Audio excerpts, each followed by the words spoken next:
snön i Merus ni alla systrar. Lajedes du, lajeste la fu, ska ni ställa ma du honzuku. Lajkoneste ma, lajkoneste isfamo.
Sedan kaheru inu hime ya antanaku hatu hamke luna vi eskalabu so estela fu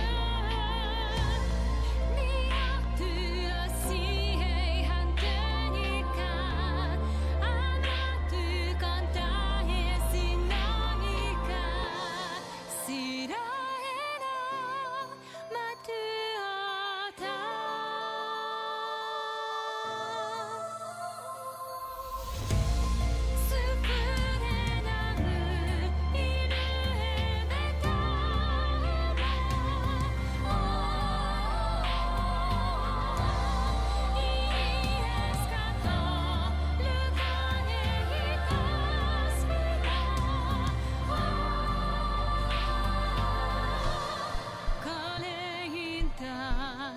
Saliente fosnan i Merus ni alla systrar.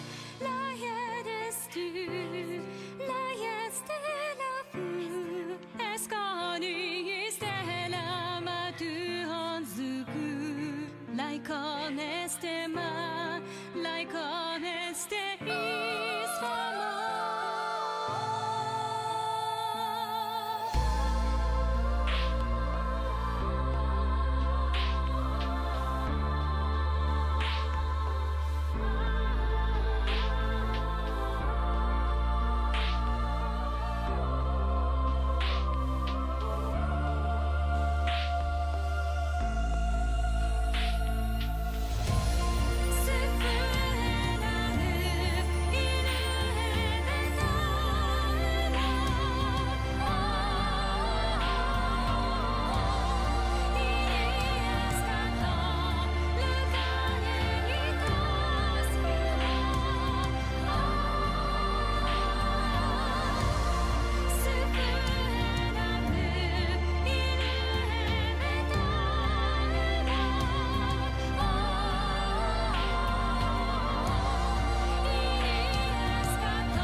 Benji, read The Hobbit in 30 minutes. I mean, I'm sure they can. I'm sure they can.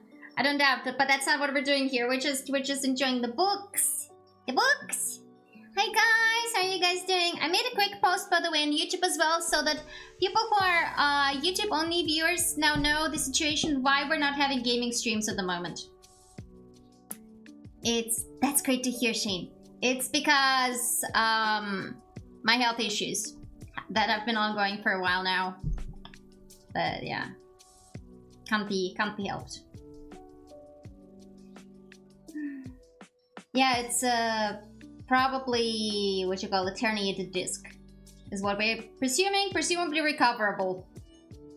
But like sometimes it's pretty. I'm doing much better now, and sometimes like today morning and yesterday night, I had this really bad nerve pain in my arm, and the cat was screaming, and everything was too much, and yeah. So let's enjoy the moment when I'm not hurting too much and actually stream.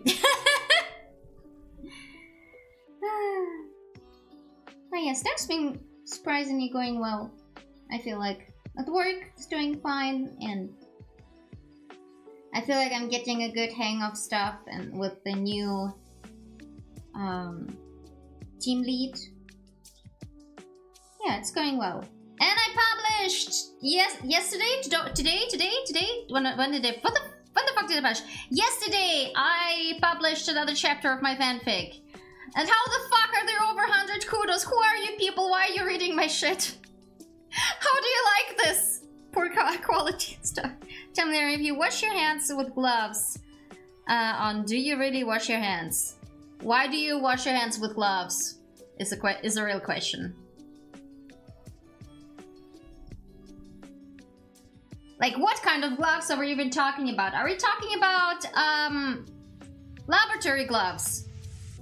Like the ones that you do to protect yourself? No, you just take the fucking gloves on and like wash your hands if you really need to, and put the next pair of gloves on. And if it's like fabric gloves, like for winter, then just wash the fucking gloves. Or like a glove for fencing, stuff like that. Just wash the glove. You know, I don't get the question. But yeah, Steph's been doing good in lab. It's called chat interactions. Look it up.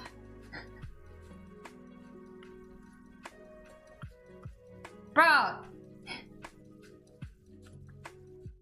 Well, the gloves are, yeah, the kitty gloves are on. The bonking banhammer will be in my hands next.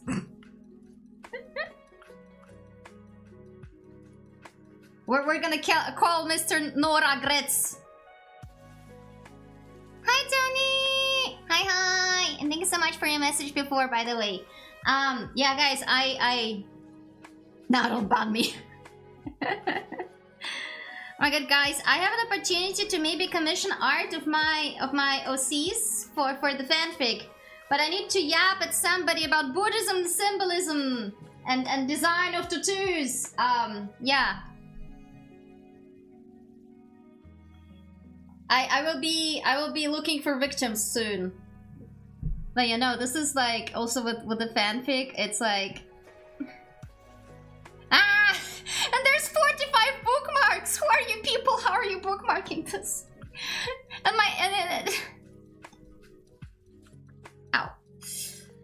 But yeah, quick health update. I can rotate my neck pretty well now. I still hear bones knacking when I do that. Which is severely concerning because they knack a lot and I can move my shoulders much more. And my bones knack a lot there too. Which is also concerning.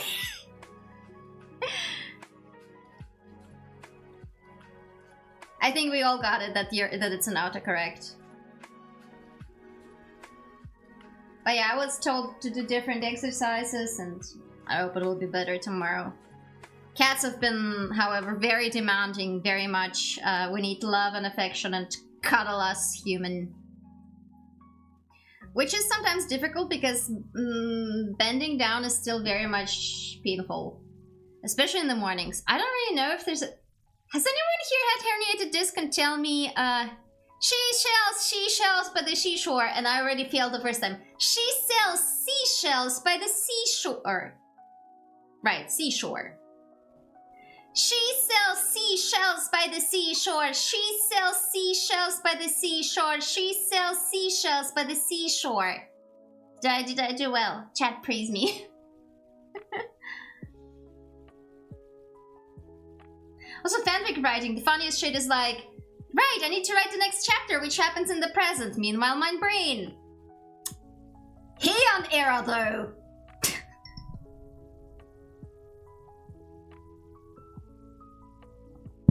I have now so much backstory for the main story that I don't even know how I can squeeze it all into flashback segments in the main story. It's like the cover of the main story is gonna be the backstory. You know, this was my best achievement so far. I don't think I've had better achievements with tongue twisters. This is my best record so far.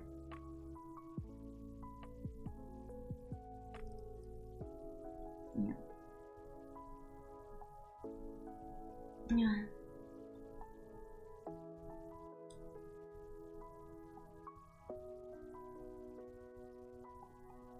But yeah, guys, how have you guys been? How was your week? Was it good? Are you guys doing better? Hmm?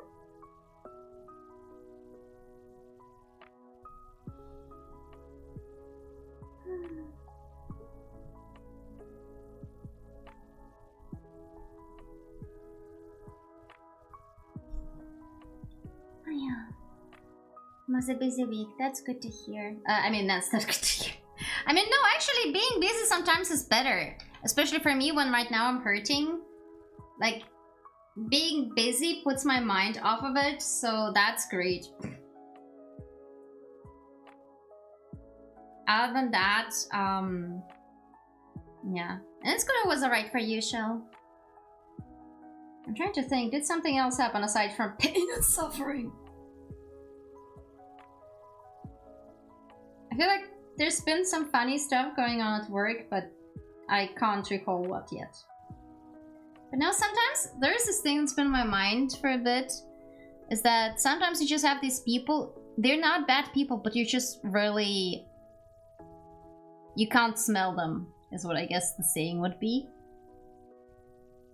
Like there's just something that's like you guys are different in a way that's not necessarily compatible, so you just try to avoid them. Not because you hate them or anything, but because it's just like, eh. Hi, Larry! Hi. I have been recovering. It's like I have this colleague, I think I told you guys. I don't think she's a bad person, but like... Somehow it's just yeah, I just don't vibe with her way. Like I see her what is going on with a model. I think she's fairly kind, but sometimes she says things and I'm just like, it's so good that by now I'm used to not taking these kind of things seriously, but before they would have been hit me pretty bad. Why is the book huge? Because it needs to be. I mean, I could make it small. Give me a second. No, wait. Oh, do I need to? Oh, now that it's attached, I can't. No, I'm not undoing this. We're doing it with a big book. Big book! Does it make you uncomfortable? What? The book or the person? It's not about that. It's because I tend to take things sometimes too seriously. Like, remember, guys, the complaints that the person said, oh, you're so good at reading SOPs. And I'm like, what do you want me to do? To stab my eyes out or what? I'm like, oh, you're typing so much. Are you writing a novel or something? And I was like, I'm just communicating to the project leader over Teams. Like, what the fuck? Do you want me to cut my fingers off next so that I don't type? Like at first I was like, that really makes me self-conscious.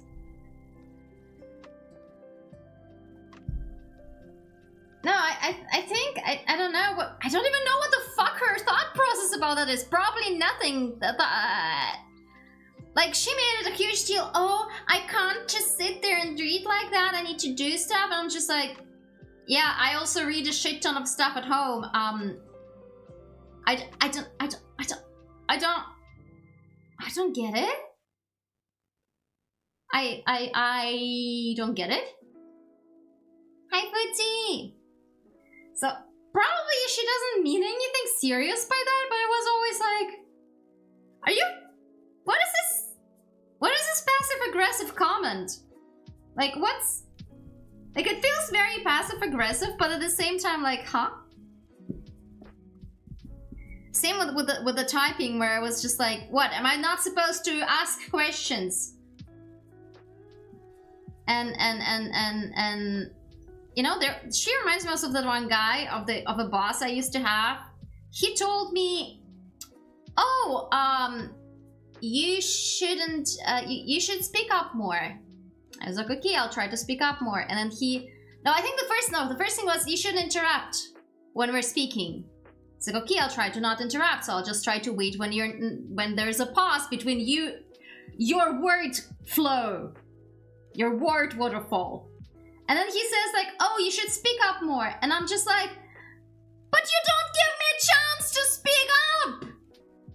Like, the moment I wait for you to pause and open my mouth to say something, you just continue at the same moment that I start speaking, and then I'm suddenly interrupting you again. I think it's just human curiosity, you want to know everything.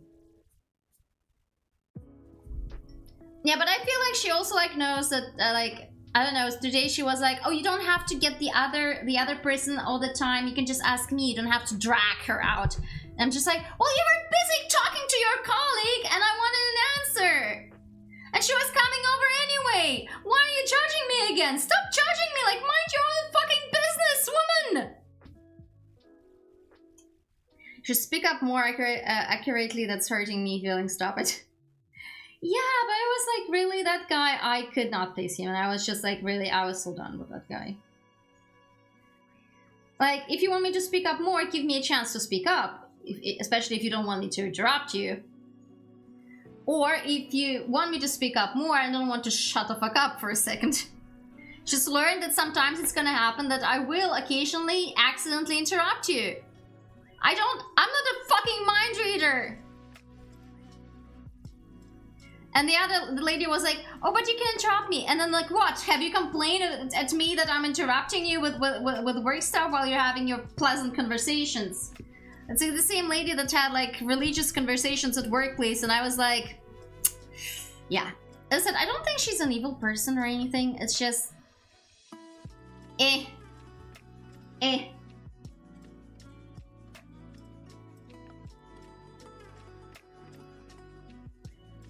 Yeah. Oh yeah, we talked again about some relationship to our bosses at previous workplaces today over lunch. And remember, guys, in my previous workplace, I mean, those who have been here for a while know that I had fairly good relationships with my previous workplace. With colleagues and with my direct superiors. But there was like a group of people who constantly thought that they were being marginalized because we had two groups merged into one, and the people from the heads of the other groups became the heads of the new group. And for some reason, we had people who were dead convinced that because they're from the other group, us were being marginalized, and I'm like, huh? And I really hated that superimposition onto me because I didn't feel marginalized. I didn't feel like I'm giving tasks that my other boss didn't give me, or like given less work. I was given plenty of work. I would get it if you interrupted if few minutes, but if you're only doing it once, it's understandable, yeah. Hi, Diamandi! No, it's like I'm trying to state my opinion on the matter, and I'm waiting for him to finish a sentence, and sometimes he had this awkward pause where he would like pause and for like a second or like 2 or 3 and then continue talking, and then I'm like, okay, he finished, so I can say the thing, and then the moment I start opening my mouth and start talking, he also starts talking. Nice. That's actually a really exemplary of you. It's good to read lots.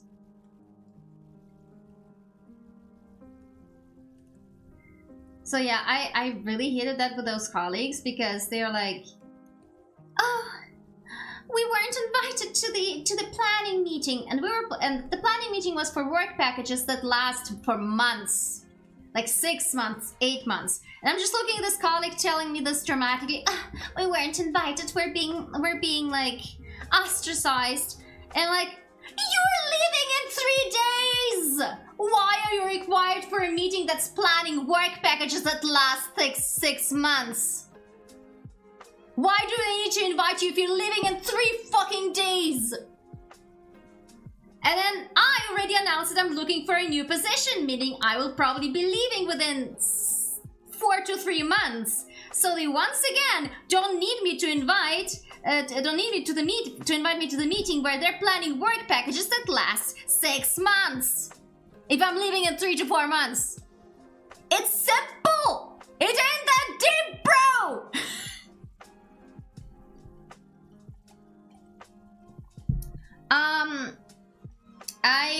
You guys can see me occasionally on Discord server, or especially the Esikuna Discord server during my breaks.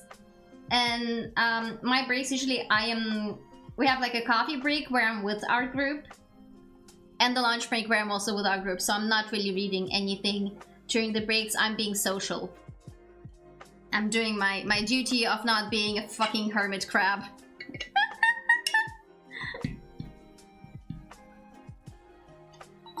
It does a break doing silly stuff. Yeah, or I tell stories to myself in my mind like a prim and proper INFP, the book that I never wrote, or stuff. But yeah, this forced image of victimization, that really got to me. And when I finally announced that I'm leaving for my new workplace, my current one, one of the other ladies that were also feeling like, oh, we're being ostracized, she came like, oh, so I heard you're leaving. Well, tell me. And like, I didn't tell her that, but I was like, I'm not gonna talk to you. I'm gonna put on a pleasant, polite smile, nod my head along, and not talk to you.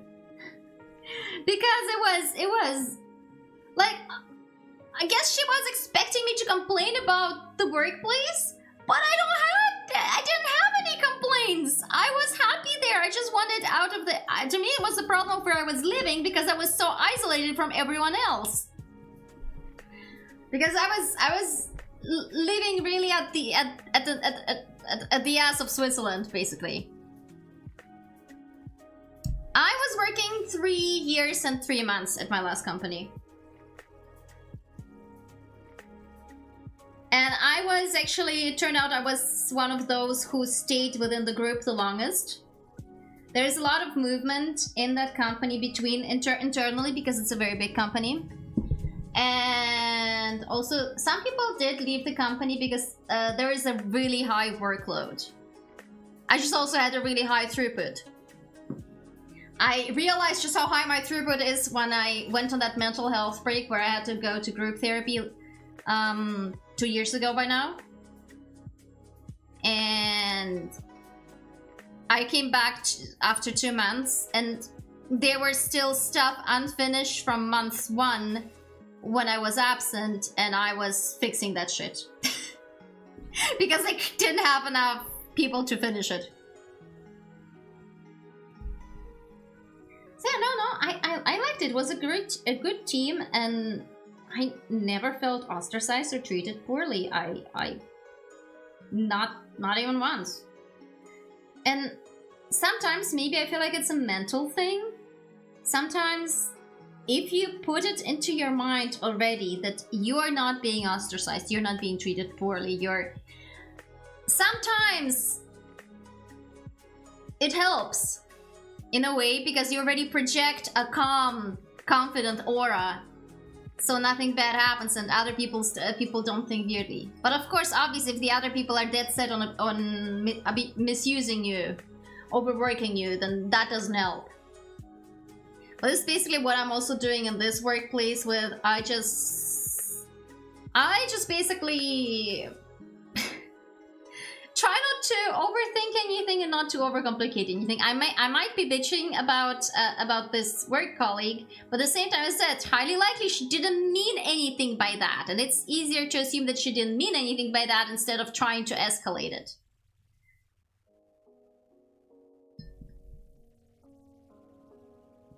Because God knows, I also sometimes say things that I didn't put much thought into.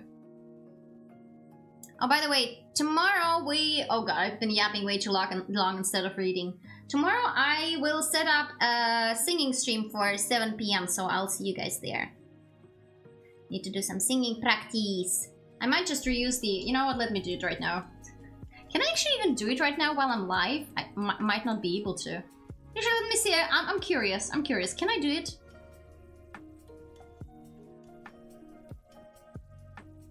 Oh yeah, and the workplace before I was 4 years something, but those were pretty miserable 4 years. Which is why I don't like being understimulated, I know that for a fact. I'd rather be overworked. That's me in a nutshell. I'll type it in a message and forget to read it before sending.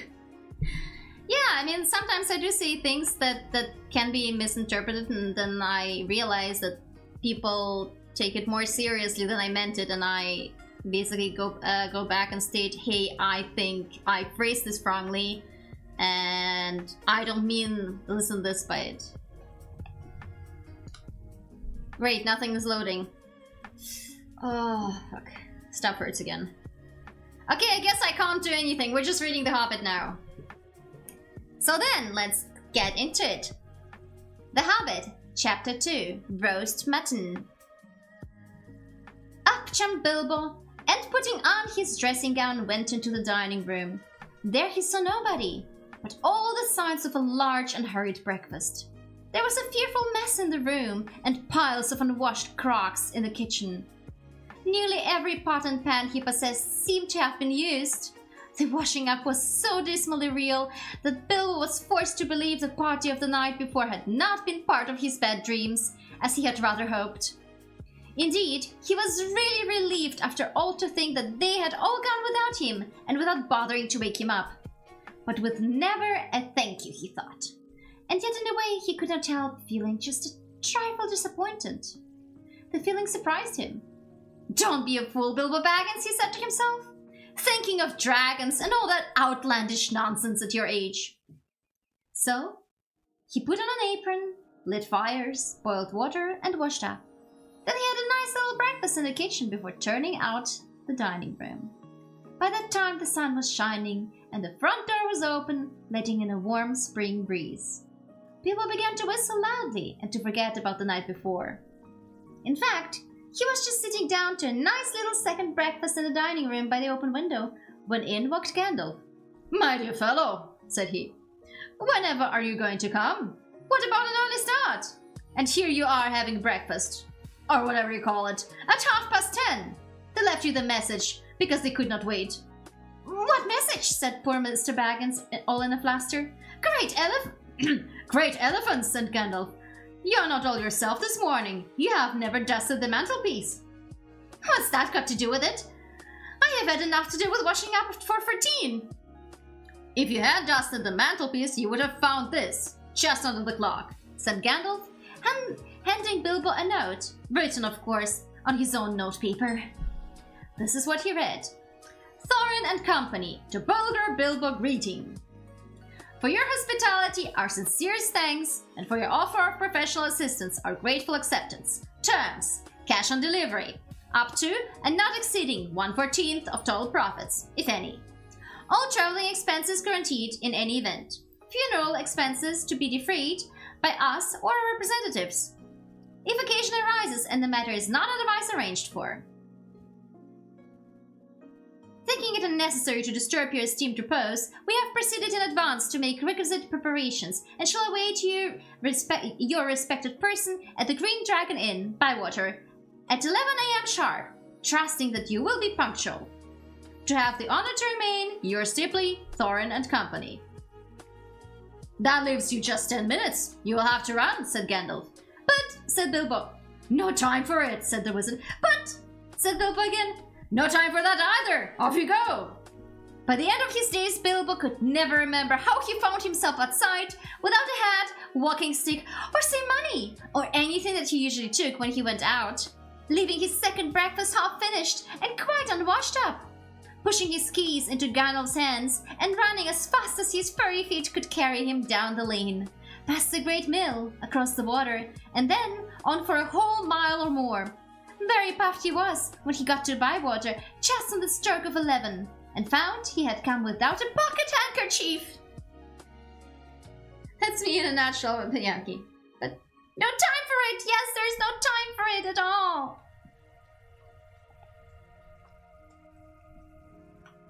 Bravo! Said Balin, who was standing at the inn door looking out for him. Just then, all the others came round the corner of the road from the village. They were on ponies, and each pony was slung about with all kinds of baggages, packages, parcels, and paraphernalia. There was a very small pony, apparently for Bilbo. Up you two get, and off we go, said Thorin. I'm awfully sorry, said Bilbo, but I have come without my hat, and I have left my pocket handkerchief behind, and I haven't got any money. I didn't get your note and I didn't get your note until after 10:45 to be precise. Not the handkerchief! No! Not the handkerchief!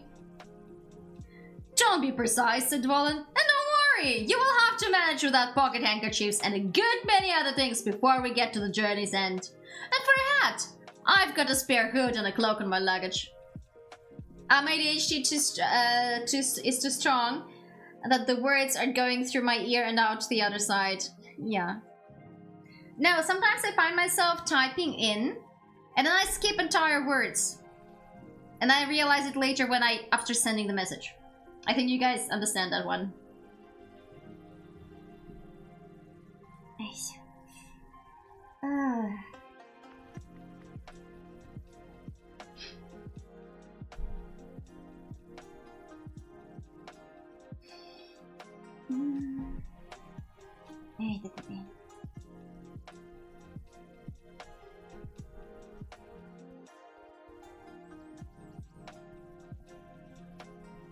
Okay.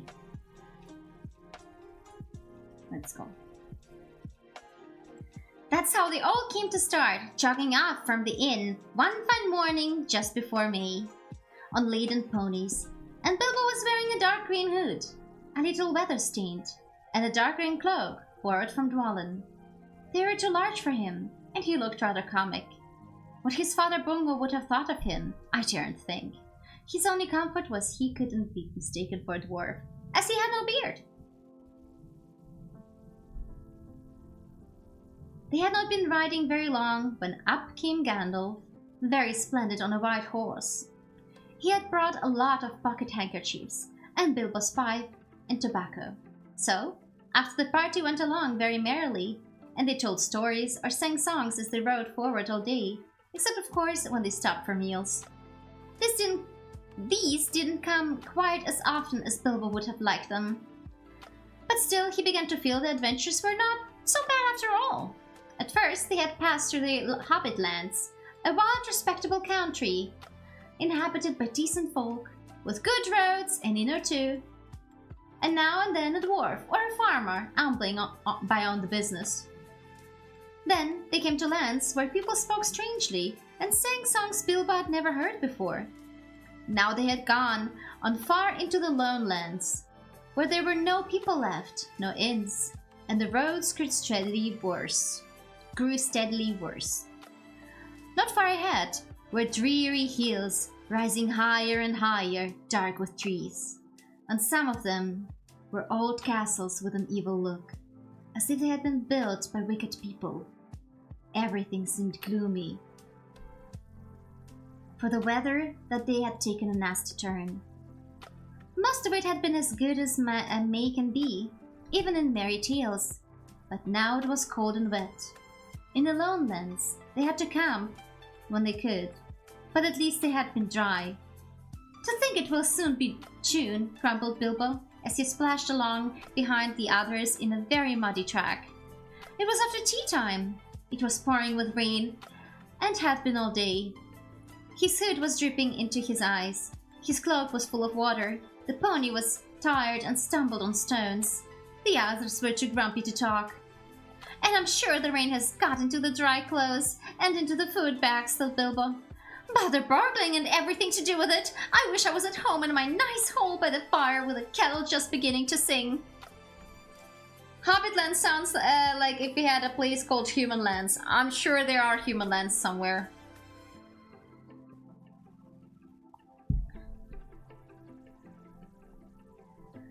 It was not the last time that he wished that. Still the dwarves jogged on, never turning around or taking any notice of the hobbit. Somewhere behind the grey clouds, the sun must have gone Somewhere behind the grey clouds, the sun must have gone down, for it began to get dark. Wind got up, and the willows along the river bank bent and sighed. I don't know what river it was. A rushing red one, swollen with the rains of the past few days, that came down from the hills and mountains in front of them. Soon it was nearly dark. The winds broke up the grey clouds, and a waning moon appeared above the hills between the flying rags. Then they stopped, and Thorin muttered something about supper. And where shall we get a dry patch to sleep on? Not until then did they notice that Gandalf was missing.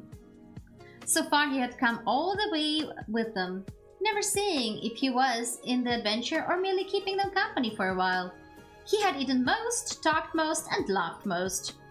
But now he simply was not there at all. Just when the wizard would have been most useful too, groaned Dori and Nori, who shared the hobbit's view about regular meals, plenty and often. They decided in the end that they would have to camp where they were. So far they had not camped before on this journey, and though they knew that they soon would have to camp regularly, when they were among the Misty Mountains, and far from the lands of respectable people, it seemed a bad, wet evening to begin on. They moved to a clump of trees, and though it was drier under them, the wind shook the rain off the leaves, and then drip, drip. And the drip, drip was most annoying. Also, the mischief seemed to have gotten into the fire. Dwarves can make a fire almost anywhere out of almost anything, wind or no wind. But they could not do it that night. Not even Oin and Gloin, who were especially good at it. Then one of the ponies took a fright at nothing and bolted. He got into the river before they could catch him, and before they could get him out again, Philly and Killy were nearly drowned, and all the baggage that he carried was washed away with him. Of course, it was mostly food, and there was mighty little left for supper, and less for breakfast. There they all sat glum and wet and muttering, while Oin and Gloin went on trying to light the fire, and quarreling about it. Bilbo was sadly reflecting that adventures are not all pony rides and May sunshine, when Balin, who was always their lookout man, said, "There's a light over there!" There was a hill some way off with trees on it, pretty thick in parts. Out of the dark mass of the trees, they could now see a light, shining a reddish, comfortable-looking light, as it might be a fire or torches twinkling. When they had looked at it for some while, they fell to arguing. Some said no, some said yes. Some said they could, but go and see, and anything was better than a little supper, less breakfast, and wet clothes all night. Others said, these parts are none too well known and are too near the mountains. Travelers seldom come this way now. Old maps are no use. Things have changed for the worse and the road is unguarded. They have seldom even heard of the king round here. And the less inquisitive you are as you go along, the less trouble you are likely to find, some said. Some said, after all, there are 14 of us. Others said, where has Gandalf got to? This remark was repeated by everybody. Then the rain began to pour down worse than ever, and Oin and Gloin began to fight. That settled it. After all, we have got a burglar with us, they said. And so they made off. leading their ponies, with all due and proper caution, in the direction of the light. They came to the hill and were soon in the wood. Up the hill they went, and there was no proper path to be seen, such as might lead to a house or a farm. And do what they could, they made a deal of rustling and crackling and creaking, and a good deal of grumbling and drafting, as they went through the trees in the pitch dark. Thank you, Johnny! Have a great day! Thank you so much for dropping by! Oh, have fun building the Gunpla! Imagine if a wizard is dyslexic trying to read one of these spells. Yeah, summon a lemon instead of a demon. Guys, I want to go apply some of the gel, you know, the burning one, the one that makes my skin burn, to help with my pain. I'll be right back.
I just made a post about it on YouTube post page on my channel, and it's something that I talked about. Yeah, I'm back. It's something that I talked about on my Discord server, but for the past 3 or now almost 4 weeks, I've been experiencing severe back pain. At first, it was like, okay, it was bad, but I could bear it, and it was getting better. But then last week it got really bad to the point where I couldn't even sleep from pain, like basically screaming levels. It was like, on a scale of 1 to 10, it was a fucking 7. So I went to emergency room, and also last week, Friday, I got an MRI. And I have not had an official appointment with the doctor to discuss the MRI, but the running theory from the emergency doctor, you know, and what I can find on Google and the correlation of the symptoms and stuff is that highly likely it's herniated disc. I mean, the MRI basically looks like herniated disc. You open Google to see how herniated disc MRI looks like, and you put mine next to it, and it's basically the same. And the funniest shit is like everyone assumes, when I say herniated disc, everyone assumes it's in the lower back, but no, Gon's lower back is fairly solid. It's in my upper back. It's right below my neck. But as I said, funny enough, as soon as I bought this gel, you know this thing that you apply? Sometimes you can buy it to make your skin cold, and sometimes you can apply one that makes it really hot and heats you up. You know, like Tiger Balm. After I bought this, and I was applying it like every 1 hour or 2 hours to my skin, somehow it started becoming better. Today I just have really bad nerve pain. Not muscle pain, nerve pain.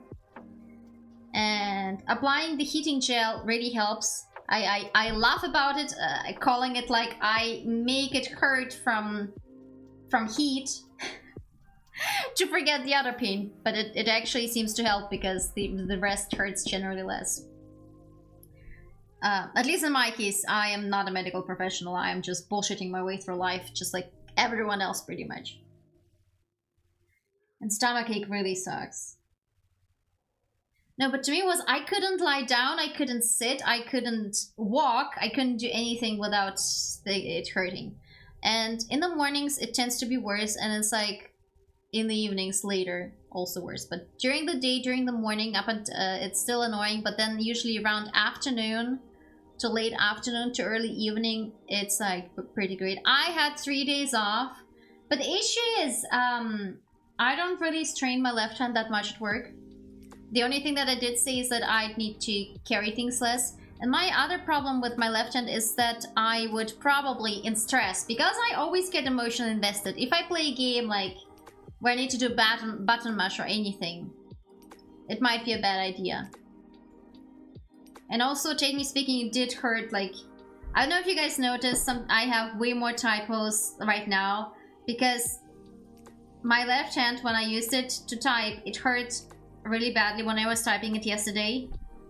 And I really had no patience to stop and correct and correct and stop. I just wanted it out to get the message across, and yeah. It's the thing that I said with my workplace, like it doesn't really matter if I take time off or not, because it's still gonna fucking hurt. Because that's the default state at the moment. And yeah, the 3 days were fine. I could sleep a bit. But as of late, I've been really waking up at around 3 AM because the pain meds were off. And so what happens at 3 AM is I get up and I take another pill because I have an alternative pain med that I only take when it's absolutely necessary for sleep. No, I am writing with my right hand. That's not the issue. That's not the issue. But you don't realize just how much you do with both hands until you can't use one of them, even if it's like the other one. And what really hurts in the morning is bending down. So for example, when I get up in the morning, I tend to pick out what I'm gonna wear, what top I'm gonna wear, and usually I iron it, or rather steam it. I have a steamer for quotation marks ironing the clothes. So I just bend down and I iron it the day before I wear it. Or rather, the day I wear it. And it's the bending down that really fucking hurts. And the first few days where it was still really painful and I had to go to work, I wanted to roll off the cat hair of my black t-shirt. And at some point it hurt so badly that I just honestly didn't care anymore. I just wore it full of cat hair. And that the same work colleague that I told you guys about just was like... complained about how I looked. And honestly, in that morning, because it hurt so badly, I honestly couldn't give less of a fuck. I look like a stupid cat lady in a really unclean and unprofessional. Well, fucking sorry, I'm in pain.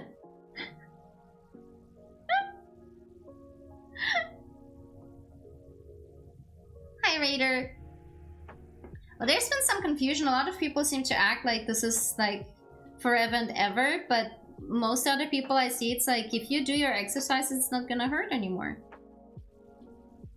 And I stretch right now and it connects again. Then again, it's not the first time my upper back connects. I think right now it's also like in the left side right now also muscles are hurting. Probably because I had my left side really stiffed up muscles, so they probably just injured me. She's like, oh,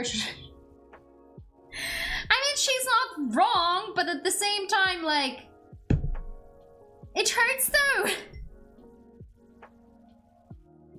But it's been getting better and I could bend down more. It's just like yesterday evening it got really bad with the nerves hurting, so I was really irritable. Also with the cats, because Arthur was running around and screaming at me, demanding stuff, and he just wouldn't shut up, and I was trying to focus on finishing things up for my post about Yumekai where I'm performing live. And yeah. And I was trying to get everything done, even though actually I wanted to go to sleep. Yeah. No, it's gonna be fine. As I said, it's just a stupid comment. That was like that. Actually, talking about Yumekai, I need to type something real fast.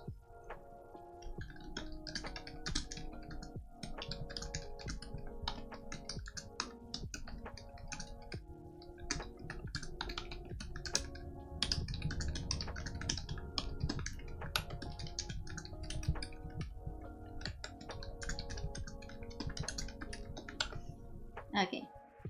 But yeah, but train tickets is always really late.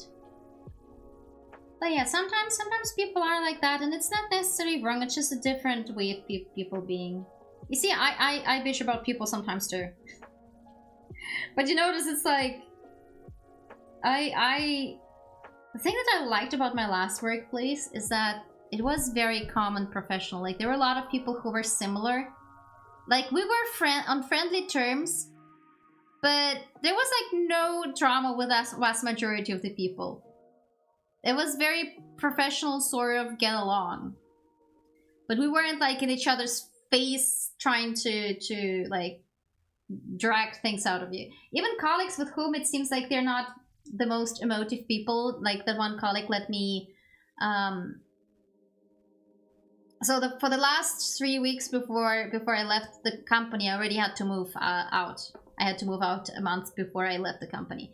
And so I was in home office for 3 days, and for 2 days I would go to work. And that night, within those 2 days I was on site, I had to sleep over somewhere. And she just offered, and that was fine. And see, it's all fine.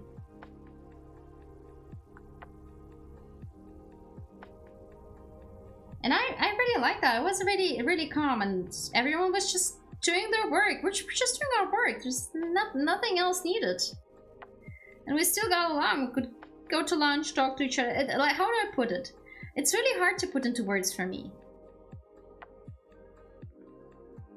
But it was like really, a vast majority of the team was just, we're just here to do our job. We can make our lives peaceful while doing it. So let's do that. And then there's those who need excitement for some reason.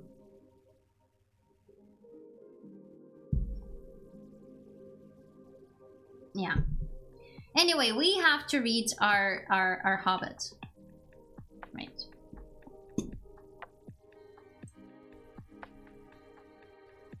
Suddenly, the red light shone out very bright through the tree trunks not far ahead. Now it is the burglar's turn, they said, meaning Bilbo. You must go on and find out all about that light, and what it is for, and if all is perfectly safe and canny, said Thorin to the Hobbit. Now scuttle off, and come back quick, if all is well. If not, come back if you can. If you can't, hoot twice like a barn owl, and once like a screech owl, and we will do what we can. Because Bilbo totally can do that. Off Bilbo had to go, before he could explain that he could not hoot even once like any kind of owl, any more than a fly like a bat. But at any rate, hobbits can move quietly in woods, absolutely quietly. They take a pride in it, and Bilbo had sniffed more than once at what he called all this dwarvish racket as they went along, though I don't suppose you or I would notice anything at all on a windy night. part of the whole cavalcade had passed 2 feet off. As for Bilbo walking primly towards the red light, I don't suppose even a weasel would have stirred a whisker at it. So naturally, he got right up to the fire, for fire it was, without disturbing anyone. And this is what he saw. 3 very large persons sitting round a very large fire of beech logs. They were toasting mutton on long spits of wood and licking the gravy off their fingers. There was a fine, toothsome smell. Also, there was a barrel of good drink at hand, and they were drinking out of jugs. But they were trolls. Obviously trolls. Even Bilbo, in spite of his sheltered life, could see that. For the great heavy faces of them, and their sight, and the shape of their legs, not to mention their language, which was not drawing room fashion at all. Mutton yesterday, mutton today, and blimey if it don't look like mutton again tomorrow, said one of the trolls. Never a blinking bit of man flesh have we had for long enough, said a second. What was I thinking of to bring us into these parts at all? Beats me! And the drink running short, what's more, he said, jogging the elbow of William, who was taking a pull at his jug. William choked. Shut your mouth, he said as soon as he could. You can't expect folk to stop here forever just to be at Youp and Bud. We have at a village and a half between here, since we come down from the mountains. How much more do you want? And time been up our way when your Teff said, thank you, Bill, for a nice bit of fat valley mutton like what this is. He took a big bite of a sheep's leg he was toasting, and wiped his lips off his sleeve. Yes, I'm afraid trolls do behave like that, even those with only 1 head each. After hearing all this, Bilbo ought to have done something at once. Either he should have gone back quietly and warned his friends that there were 3 fair-sized trolls at hand in a nasty mood, quite likely to try to toast a dwarf, or even pony, for a change. I was pausing. Twice like a barn owl and once like a screech owl. Easy, Gigi, easy. Yeah. I paused because to me, wait, where was it? Where was the line? Toasted dwarf is listed as if it's lower priority than the pony. You guys can still see me? It just said reconnected to OBS. All good? We're all good? Yeah? Okay, I hope we're good. Tonikaku. Yeah, as I said, I'm surprised. I'm surprised that dwarf is listed as lower priority than pony. Or else, he should have done a bit of a good quick burgling. A really first-class and legendary burglar would at this point have picked the troll's pockets. It is nearly always worthwhile if he can manage it. Pinched the very mutton off the spite, purloined the beer and walked off without their noticing him.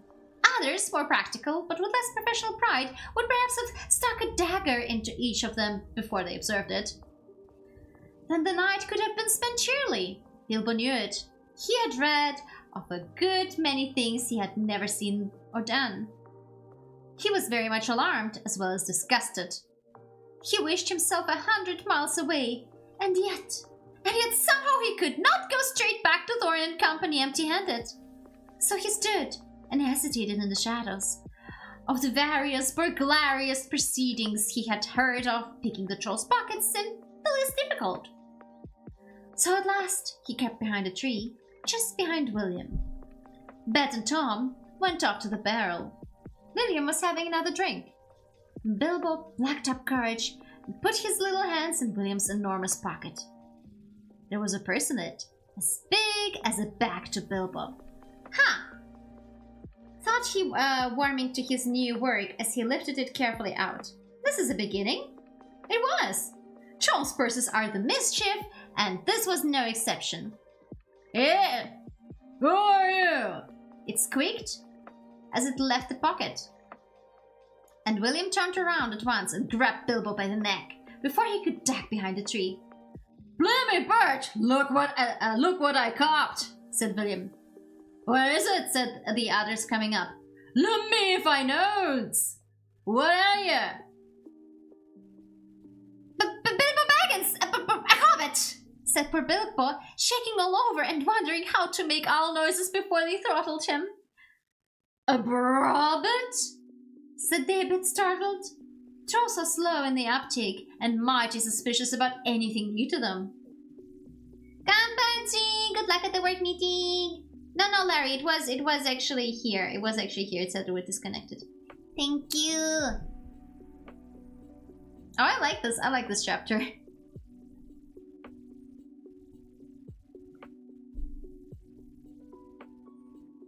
"What's a burr hobbit got to do with my pocket anyway?" said William. "And can you cook them?" said Tom. "Yeah, I can try," said Bert, picking up a skewer. "He won't make above a mouthful," said William, who had already had a fine supper. "Not when he was skinned and boned." "Perhaps they're more like him around about, and we might make a pie," said Bert. "Here you, are there any more of your sort of sneaking in these woods, you nasty little rabbit?" said he, looking at the hobbit's furry feet. And he picked him up by the toes and shook him.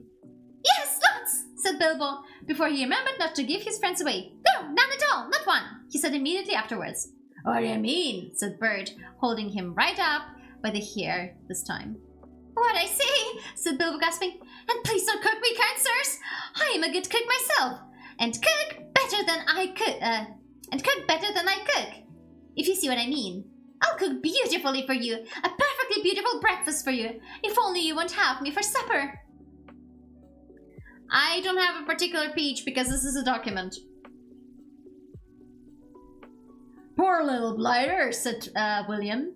He already had as much supper as he could hold. Also had lots of beer. "Poor little blighter, let him go." "Not till he says what he means by lots and none at all," said Bert. "I don't want to have my throat cut in my sleep. Hold his toes in the fire till he talks." "I won't have it," said William. "I caught him anyway." "You're a fat fool, William," said Bert, "as I said afore this evening. And you're allowed."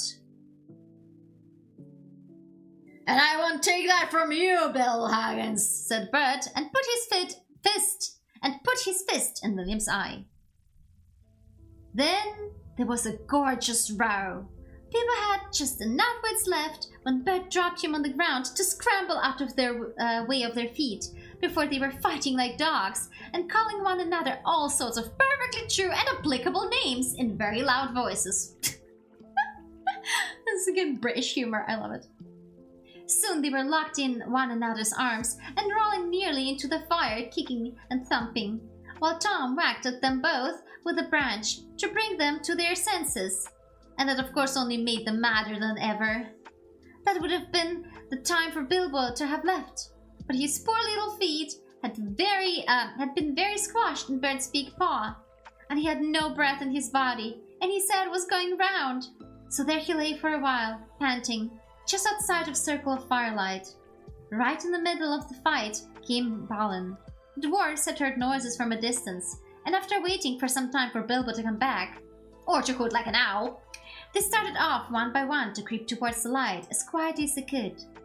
No sooner did Tom see Balin come into the light than he gave an awful howl. Trolls simply detest the very sight of dwarves, uncooked. Bert and Bill stopped fighting immediately and "A sack, Tom, quick!" they said before Balin, who was wondering where in all this commotion Bilbo was, knew what was happening. A sack was over his head and he was down. "There's more to come yet," said Tom.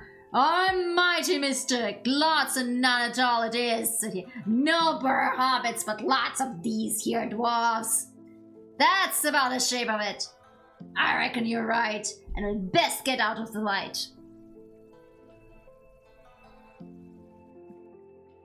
And so they did, with sacks in their hands that they used for carrying of mutton and other plunder. They waited in the shadows, and each dwarf came up and looked at the fire and the spilled jugs and the gnawed mutton in surprise. Pop! went a nasty smelly sack over his head, and he was down. Soon Dwalin lay Balin, and Fili and Kili together, and Dorian, Nori, and Ori, all in a heap, and Oin and Gloin, and Beaver and Boffer and Bomber piled uncomfortably near the fire. "I'll teach them," said Tom, for Beaver and Bomber had given a lot of trouble and fought like mad, as dwarfs will when they're cornered.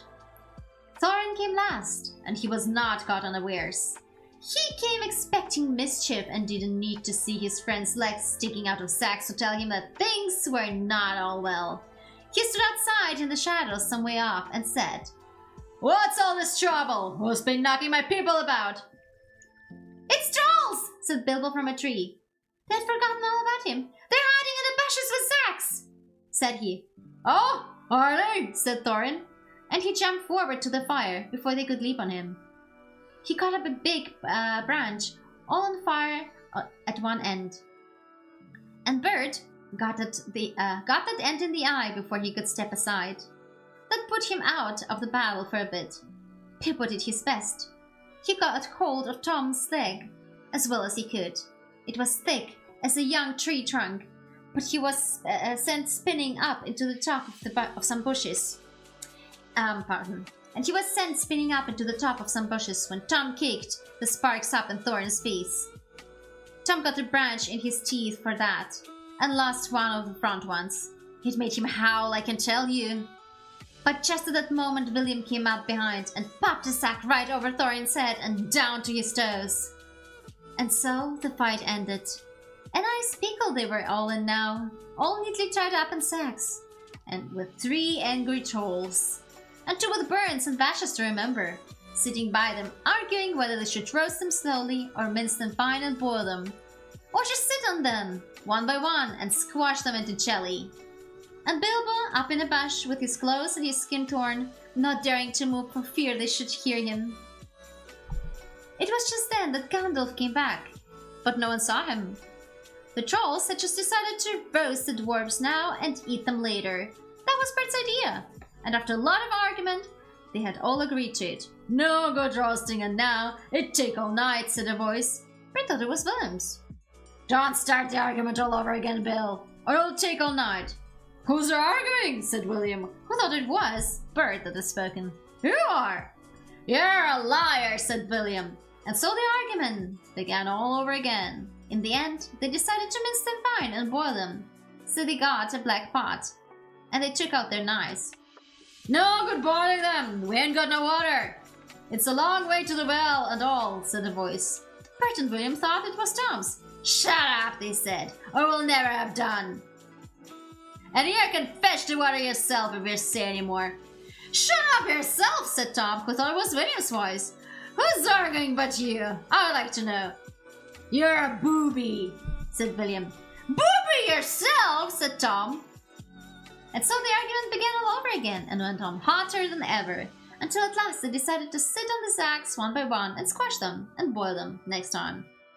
"Who shall we sit on first?" said the voice. "Better sit on the last fellow first," said Bert, whose eyes had been damaged by Thorin. He thought Tom was talking. "Don't talk to yourself," said Tom.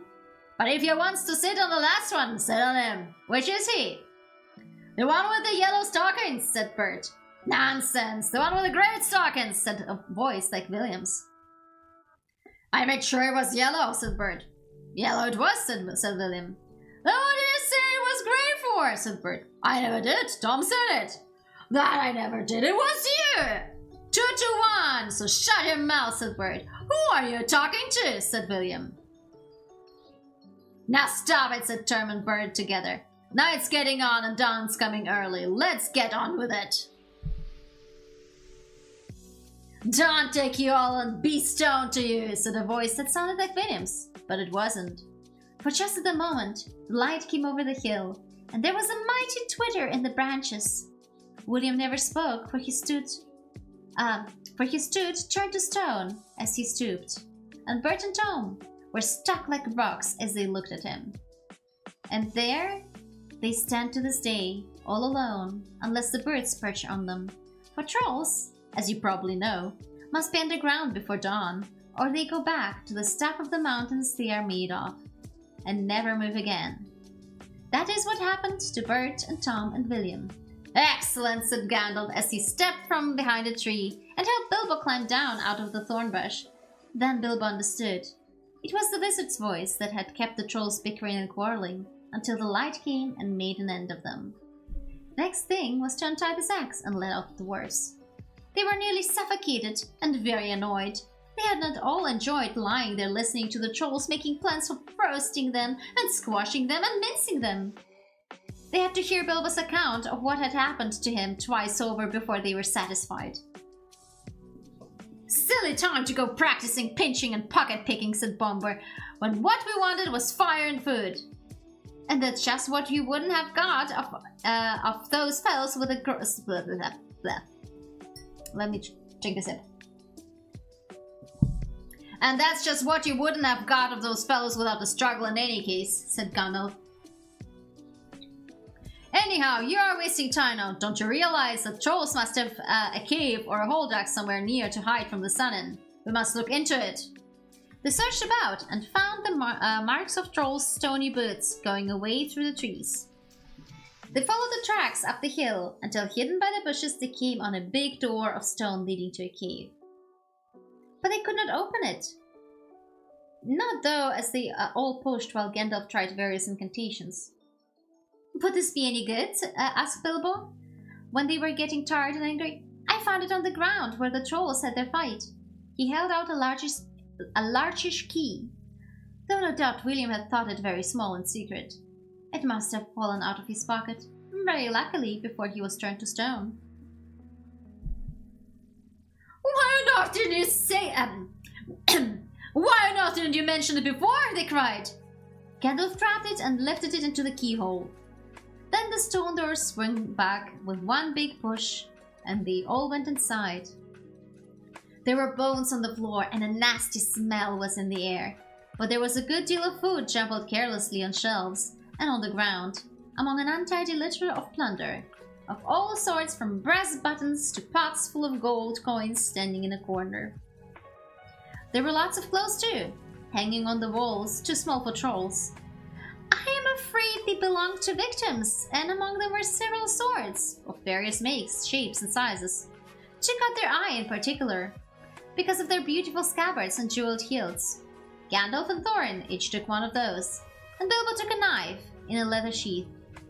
It would have made only a tiny pocket knife for a troll, but it was as good as a short sword for the Hobbit. These look like good blades, said the wizard, half drawing them and looking at them curiously. They were not made by any troll, nor by any smith among men in these parts and days. But when we can read the runes on them, we shall know more about them. Let's get out of this horrible smell, said Philly. So they carried out the pots of coins and such food as was untouched and looked fit to eat. Also one barrel of ale, which was still full. By the time they felt like breakfast, and being hungry, they did not turn their noses up at what they had got from the troll's ladder. Their own provisions were very scanty. Now they had bread and cheese and plenty of ale and bacon to toast in the embers of the fire. After that they slept, for their night had been disturbed. And they did nothing more till afternoon. Then they brought up their ponies and carried away the pots of gold, and buried them very secretly, not far from the track by the river, putting a great many spells on them, just in case they ever had the chance to come back and recover them. When that was all done, they all mounted once more and jogged along again on the path towards the east. Where did you go to, if I may ask? Said Thorin to Gandalf as they rode along. To look ahead, said he. And what brought you back in the nick of time? Looking behind, said he. Exactly, said Thorin. But could you be more plain? I went on to spy out a road. It will soon become dangerous and difficult. Also, I was anxious about replenishing our small stock of provisions. I had not gone very far, however, when I met a couple of friends of mine from Rivendell. Where's that? Asked Bilbo. Don't interrupt! You will get there in a few days now, if we're lucky, and find out all about it. As I was saying, I met two of Elrond's people. They were hurrying along for fear of the trolls. It was they who told me that 3 of them had come down from the mountains and settled in the woods not far from the road. They had frightened everyone away from the district, and they waylaid strangers. I immediately had a feeling that I was wanted back. Looking behind, I saw a fire in the distance and made for it. So now you know. Please be more careful next time, or we shall never get anywhere. Thank you, said Thorin. And with that, we finished chapter 2. That was rather short.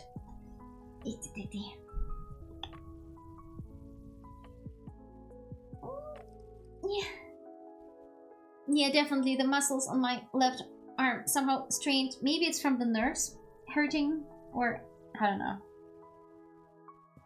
Also, the fire wore off. I need more fire spells. More fire spells to myself. I feel like I did this chapter well.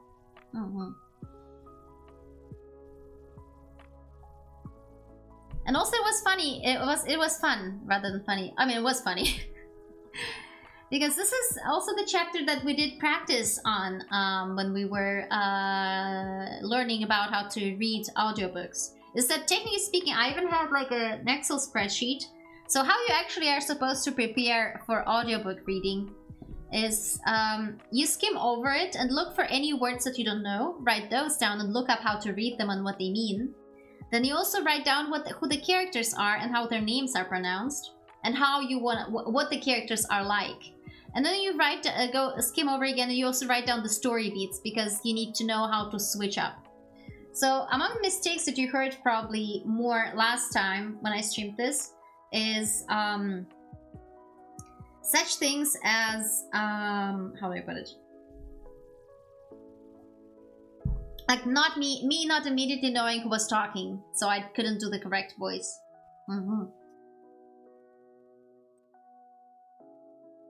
Yeah, that was chapter 2. I think maybe we should do chapter by chapter because they're all approximately same length-ish. No, actually the next chapter is pretty short. Let's do chapter 3 as well. And then we'll see about what I'll do next week. So I'll do one more chapter, everyone. I hope that's okay with everyone. Do you enjoy it so far? I feel like it's a good what to listen to and fall asleep to. This is a sleeping stream now.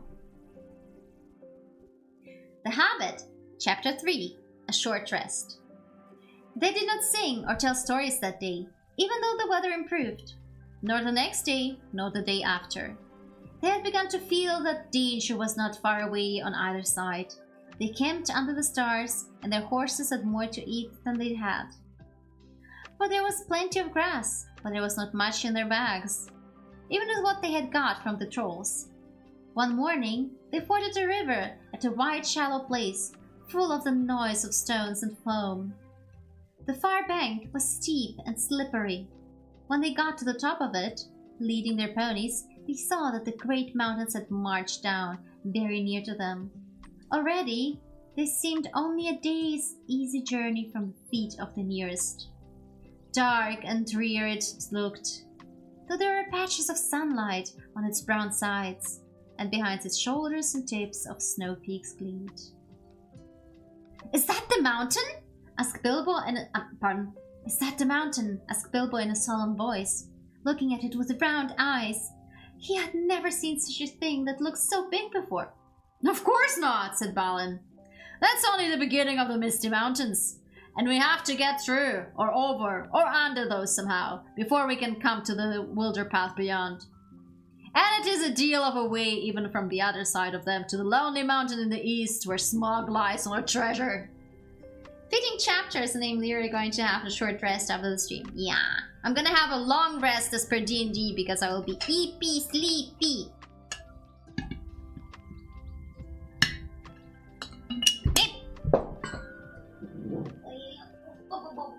There we go.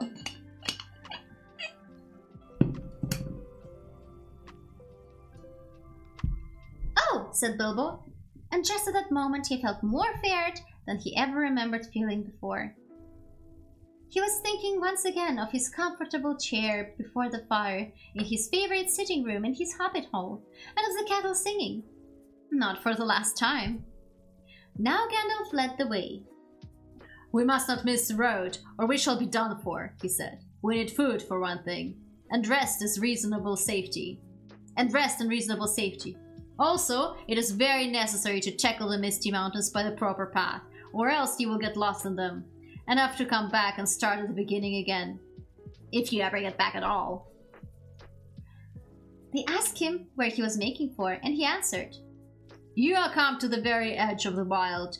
As some of you may know, hidden somewhere ahead of us is the fair valley of Rivendell, where Elrond lives in the last homely house. I sent a message to my friends, and we are expected."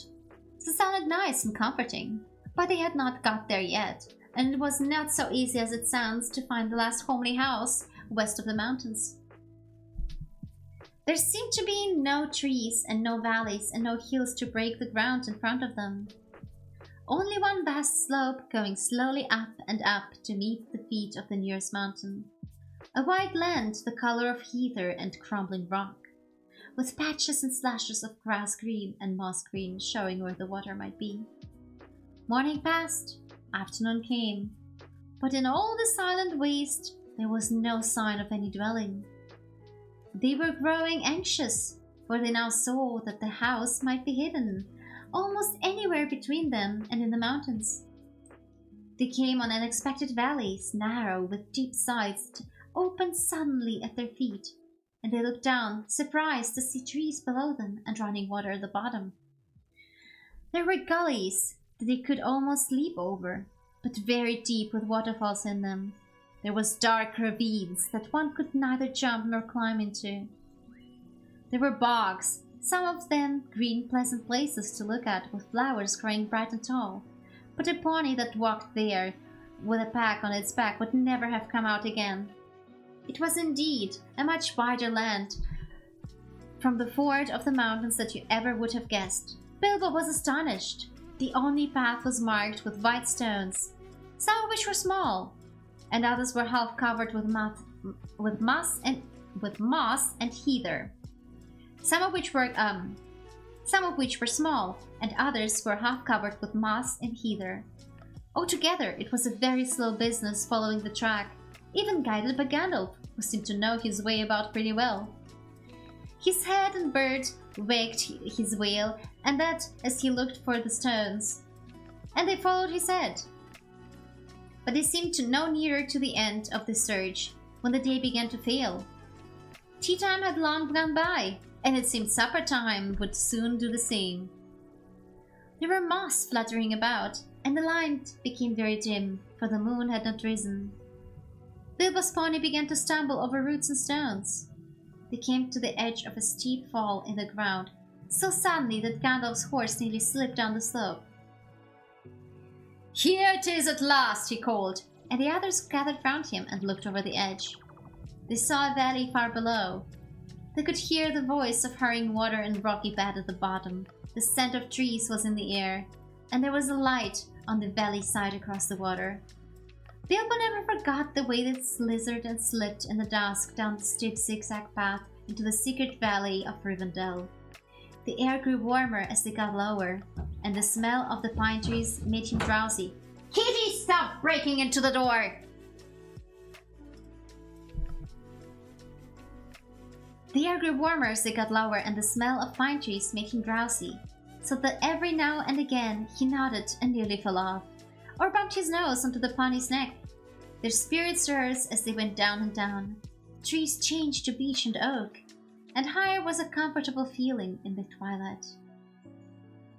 The last green almost faded out of the grass when they came at length to an open glade not far above the banks of the stream. It smells like elves, thought Bilbo, and he looked up at the stars. They were burning bright and blue. Just then there came a burst of song, like laughter in the trees. "Oh, what are you doing? And where are you going? Your ponies need shoeing. The river is flowing. Oh, shalalali, here down in the valley. Oh, what are you seeking? And where are you making? The faggots are reeking, and the bannocks are baking. Oh, truly lolly, the valley is jolly. Oh, where are you going? with beards all a-wagging. No knowing, no knowing, what brings us to Baggins, and Dollin and Wallin, down into the valley, in June. Oh, will you be staying, or will you be flying?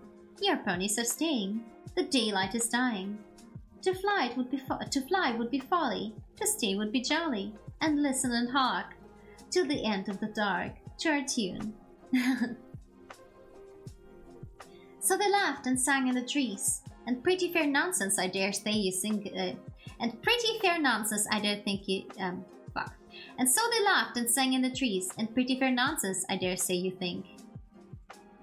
Not that they would care, they would only laugh all the more if you told them so. They were elves, of course.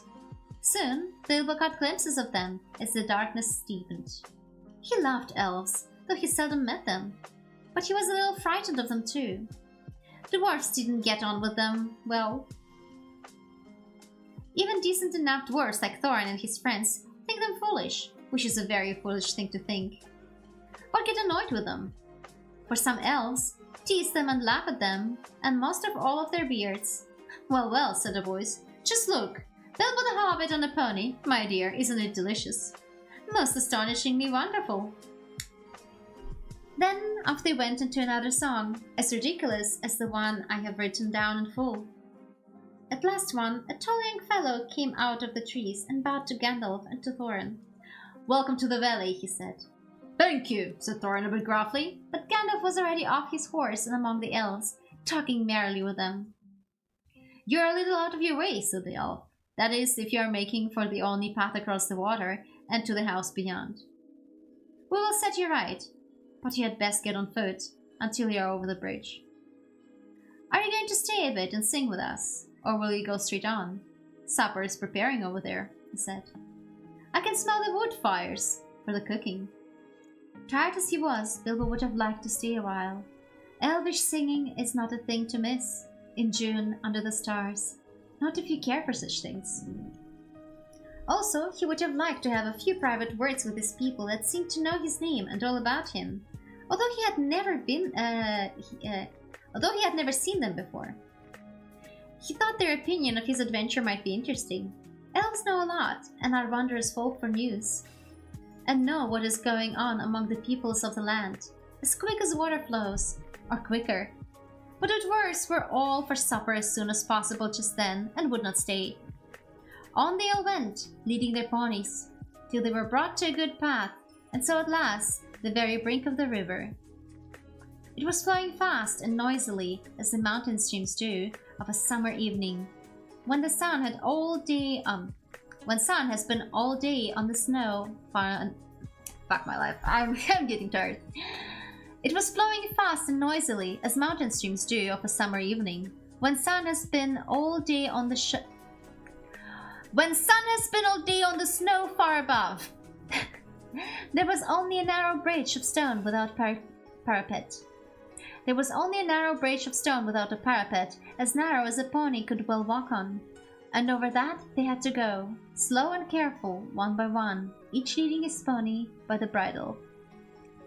The elves had brought bright lanterns to the shore, and they sang a merry song as the party went across. Don't dip your beard in the foam, father, they cried to Thorin, who was bent across onto his hands and knees. It is long enough without watering it. Mind Bilbo doesn't eat all the cakes, they called. He's too fat to get through keyholes yet. Hush, hush, good people, and good night, said Gandalf, who came last. Valleys have ears, and some elves have over-merry tongues. Good night. And so at last they all came to the last homely house, and found its doors flung wide. Now it is a strange thing, but things that are good to have and days that are good to spend are soon told about, and not much to listen to, while things that are uncomfortable, palpitating, and even gruesome may make a good tale and take a good deal of telling anyway. They stayed long in that good house, 14 days at least, and they found it hard to leave. Bilbo would gladly have stopped there forever and ever, even supposing a wish would have taken him right back to his hobbit hole without trouble. Yet there is little to tell about their stay. He's not fat, he's big boned. Yes, epiluria, yeah. The master of the house was an elf friend, one of those people whose fathers came into the strange stories before the beginning of history. The wars of the evil goblins, and the elves and the first men in the north. In those days of our tale, there were still some people who had both elves and heroes of the Norse for ancestors, and Elrond, the master of the house, was their chief. He was as noble and as fair in face as an elf lord, as strong as a warrior, as wise as a wizard, as venerable as a king of dwarves, and as kind as summer. He comes into many tales, but his part in the story of Bilbo's great adventure is only a small one, though important, as you will see, if we ever get to the end of it. His house was perfect, whether you liked food, or sleep, or work, or storytelling, or singing, or just sitting and thinking best, or a pleasant mixture of them all. Evil things did not come into the way.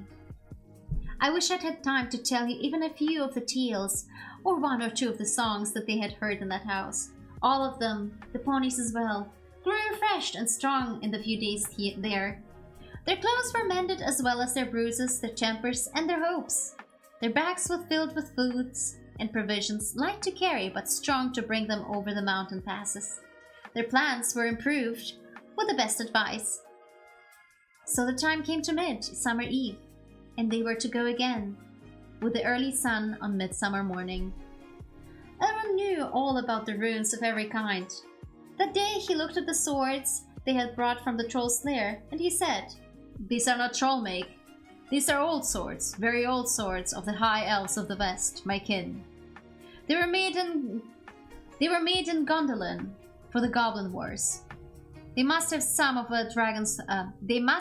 from the dragon's hoard, or goblin plunder, for dragons and goblins destroyed that city many ages ago. This Thorin, the rune's name Orcrist, the Goblin Cleaver, in the ancient tongue of Gondolin. It is a famous blade. This candle was Glamdring, foe hammer, that the king of Gondolin once wore. Keep them well." "Whence did the trolls get them, I wonder?" said Thorin, looking at his sword with new interest. "I could not say," said Elrond. "But one may guess that your trolls had plundered other plunderers, or come on the remnants of old robberies in some hold in the mountains of the north.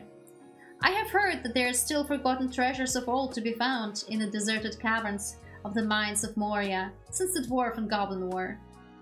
Thorin pondered these words. "I will keep the sword in honor," he said. "May it soon cleave goblins once again. I wish that is likely to be granted soon enough in the mountains," said Elrond. "But show me now your map." He took it and gazed long at it, and he shook his head.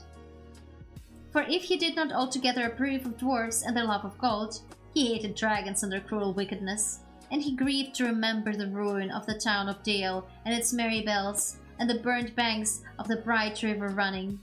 The moon was shining in a broad silver crescent. He held up the map, and the white light shone through it. "What is it?" he said. "There are moon letters here, beside the plain runes which say 5 feet high the door, and 3 may walk abreast." "What moon letters?" asked the goblin, full of excitement. He loved maps, as I have told you before, and he also liked runes and letters and cunning handwriting, though when he wrote himself it was a bit thin and spidery. "Moon letters are rune letters, but you cannot see them," said Elrond. "Not when you look straight at them.